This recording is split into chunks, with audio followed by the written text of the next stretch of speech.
Good morning, everybody. Today, I want to talk about something that we all struggle with. I'm talking about habits and addictions, particularly the ones that you say are bad. What the heck do you do when you're addicted to porn, or when you're addicted to smoking weed, when you're addicted to exploding in anger at your friends because they don't call you back? They don't respond to your text messages. How do you change these bad habits? How do you get out of the addictions that you've built? Maybe it's eating unhealthily. Maybe it's getting a McFlurry after a hard day's work. I want you to think about what habits you have that are dragging you down, whether it's in nutrition, whether it's in your exercise, your lack of exercise, whether it's in the substances that you're consuming, whether it's alcohol, whether it's coffee, whether it's energy drinks that are bringing you down. I want you to do an audit. I want you to start to really understand the impact of your habits, whether it's getting only 6 hours of sleep because you stay out too late. I want you to follow the trail of what's leading to these habits. I want you to start understanding, this is self-explanatory, but I don't even know if I have to say this, but if you can't change the habits in your life, you can't change the results in your life. You have to be able to change these habits. And there's millions of people that are addicted to the simplest things. We're talking about coffee, pornography, maybe Tinder. Maybe you're addicted to promiscuity. You're wasting all your time. Maybe you're addicted to watching some kind of series like Game of Thrones. Maybe you just binge watch Netflix when you come home. We already talked about overeating, binge eating, eating the wrong foods, lack of sleep. So think of a habit that you have, and we're gonna dive deep and understand what this habit is and why it's so hard to break, and then we're gonna talk about how to actually overcome a bad habit. So for me, my worst habit was pornography. And that's an external habit.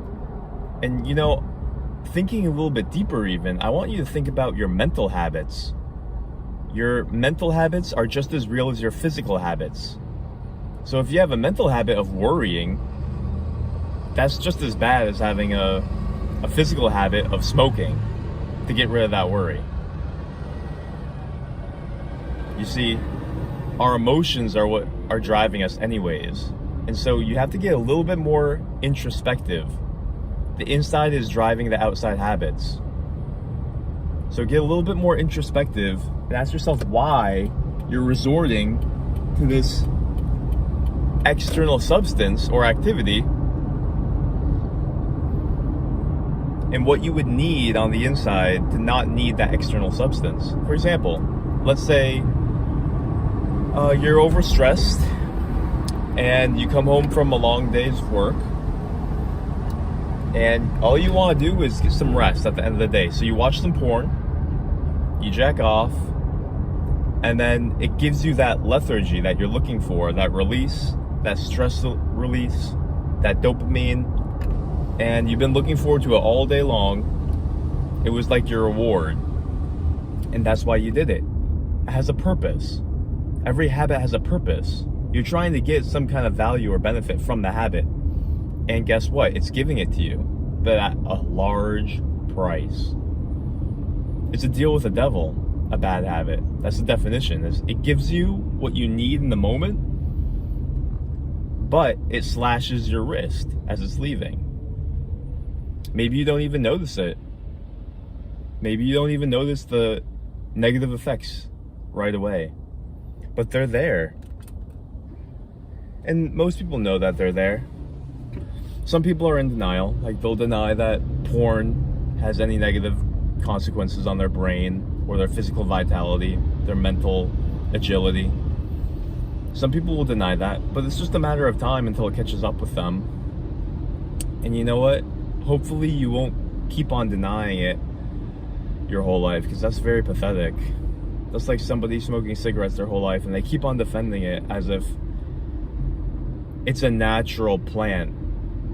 It's some kind of logical excuse in their brain. So make sure you're not that person who's stuck defending their negative habits because you're scared and you don't want to give up that habit because of what it gives to you. You love it.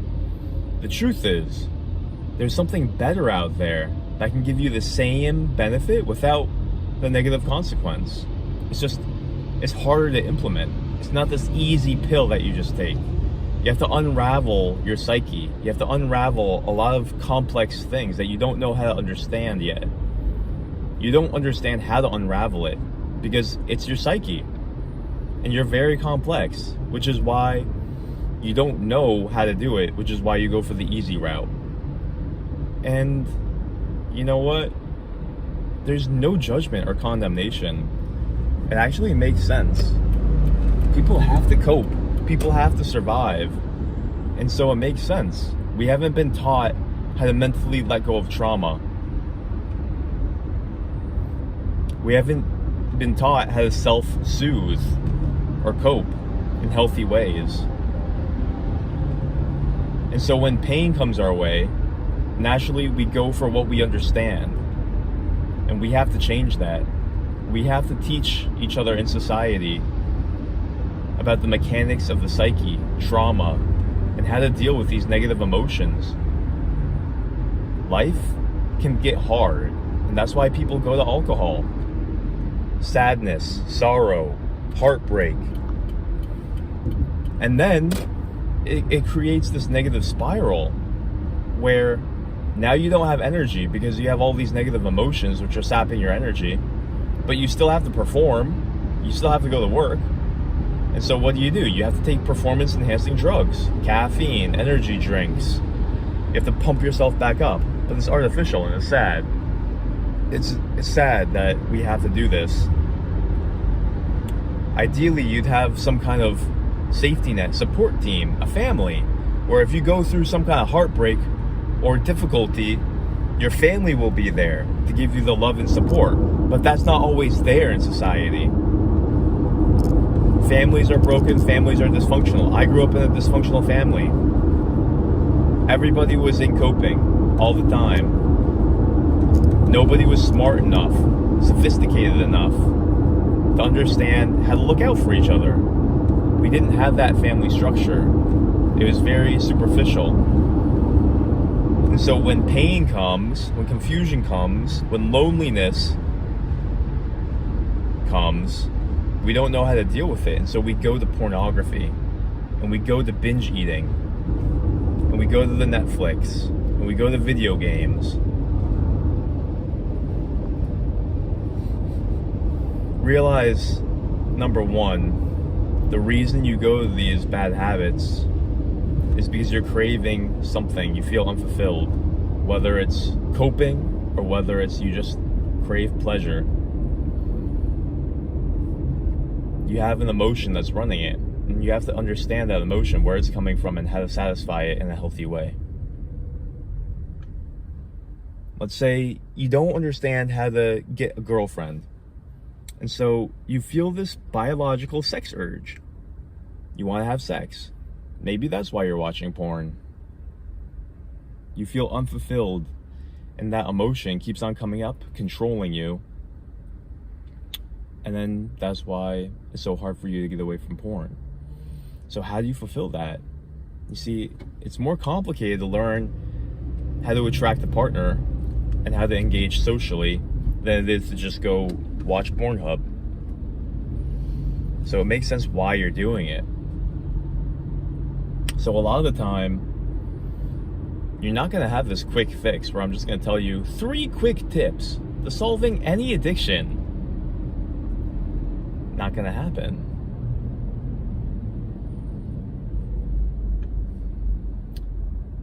Not to say that there aren't tips that you can take to start fighting this fight against your addiction. Rewiring your brain, changing the impressions in your mind. We're going to talk about that shortly. But oftentimes you have to realize This is going to be a learning process of understanding how to actually fulfill your psyche instead of taking the easy route, the shortcut route. So for example, you feel horny, you want to masturbate, you want to watch porn. Why don't you learn how to attract a mate instead? Maybe you're trying, maybe you're in process. But if you're not even in process of trying to fulfill the real craving, then you're just digging yourself into a hole. You have to understand it's worth it to muster up the courage to go out and actually go through the learning process, no matter how hard it is, in order to get the real thing. Get the real thing. Let's take another example. Let's say you're addicted to porn and you discovered that you do it because whenever you get home, you just feel lonely, unfulfilled. You have nothing in your life that's giving you that pleasure of just being alive. And so you go and watch porn for an hour.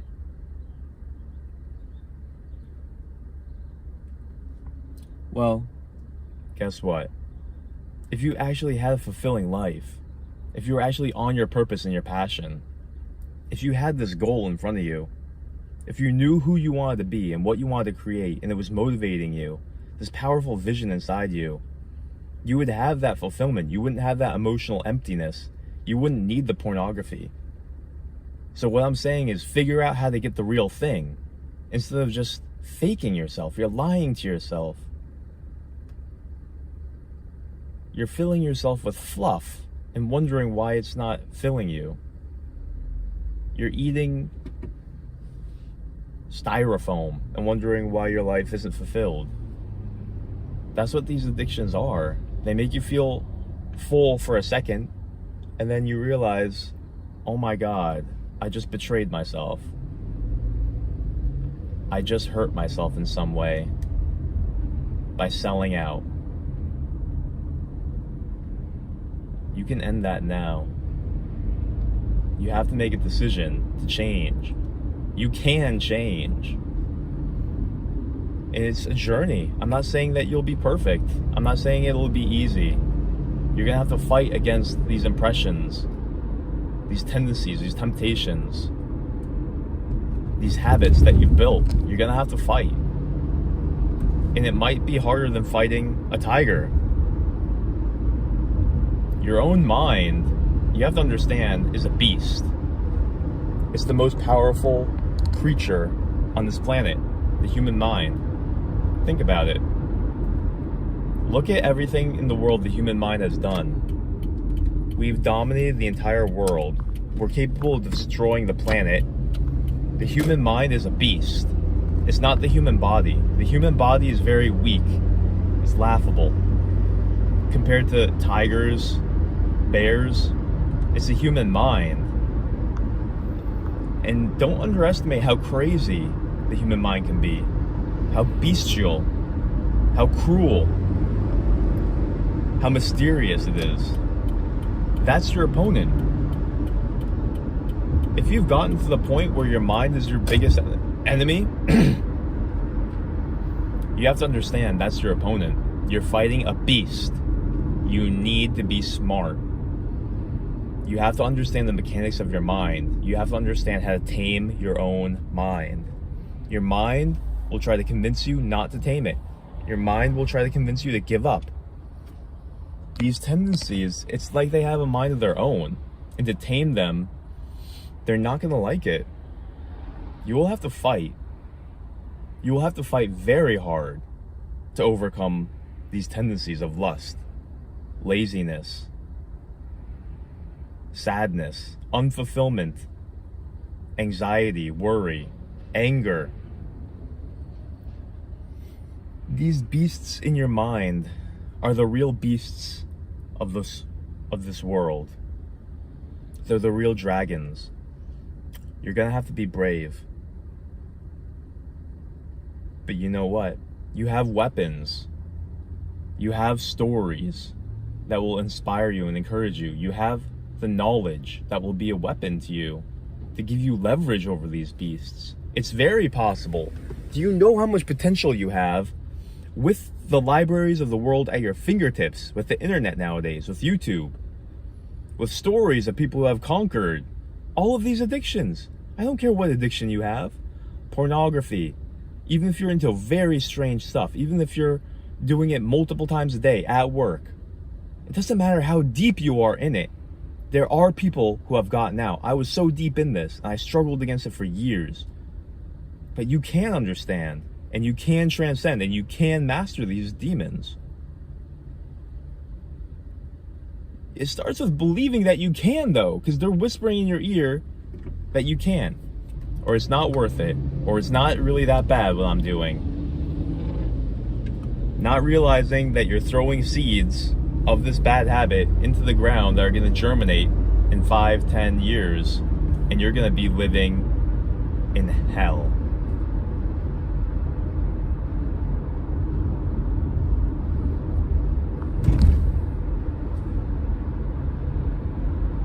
So the first step is understanding what addiction is. And now that you understand that, at least at a surface level, we can start talking about how to start changing your mind. Now that you want to change your mind, you believe that you can change, you have this as a goal. How do you start changing? How do you fight against this thing? You've probably already tried to fight against this thing. It's just smacked you in the face and put you back in your corner. And it's controlling you. It's your master.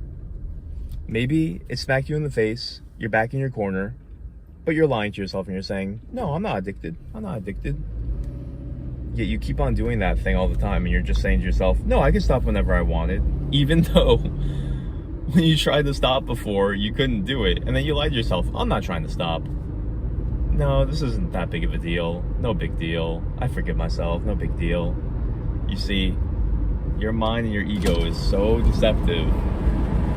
It can work you around with mind games, and you don't even know what the fuck is going on. You have no idea how powerful it is to manipulate you. I went through these cycles all the time, trying to get away from porn. It's like you're ambivalent. You're torn. You have these multiple desires pulling at you on the inside. You kind of want to quit, but another part inside you is saying, I don't really want to quit. You're incongruent, and you don't have integrity. I'm not saying that to insult you. I'm just saying it to give you clarity. What is this incongruity? What are these different energies in you? And which one's dominating you? Are you even angry? Are you even angry? Are you even angry that you're getting dominated? And this addiction has its foot on your head. It's completely belittling you, controlling you, taking away your life and your potential. Are you even angry? Or are you just taking it? Are you even aggressive against it? Are you 100% effort against it? Or are you still just waffling around? Because believe me, unless if you're dead serious about beating this beast, it'll just keep on beating the shit out of you and sending you back to your corner, and then you're just gonna stay there. You have to get so serious that you're gonna beat this thing, and realize that that will give you the biggest power against it. It's called the power of your heart. It's called the power of your will, and you have to build it up, because this thing has been sucking you dry.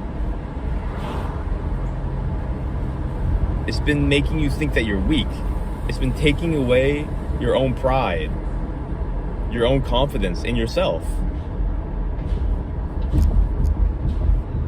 You've been losing yourself. You've been losing your own free will. And it's time to start building that back up. Take back control over your life. And how do you build back up that will, that pride, that courage? You have to start somewhere. Start beating other little beasts in your life. Start doing easy things. Start fighting for your life. Start doing little positive things for yourself. You have to start building yourself up. You have to start winning small battles. Clean your room, clean the dishes, brush your teeth, work out, eat healthy, meal prep. Start doing all the little things that you've been fucking up. Start building some positive momentum. Start believing in yourself again, man. Start learning. Start reading a book for 2 minutes a day. Start somewhere. Right now, you're just in this negative cloud, this negative spiral where you aren't doing shit. I'm just being blunt. I remember what it's like to be there. You're not doing shit, and it fucks your self-esteem even more. You want to fight this giant level 500 beast? You're level 2. Start beating some level 1 enemies. Understand? Build up some confidence. Build up some will. Build up some heart force by fighting for yourself. Build up some self-respect and self-esteem and self-efficacy. Realize it could take you a year, 3 years to completely beat this thing. You have to have the resolution in your mind that no matter how long it takes, you're going to win. That you're not down and out. That you're going to do whatever it takes.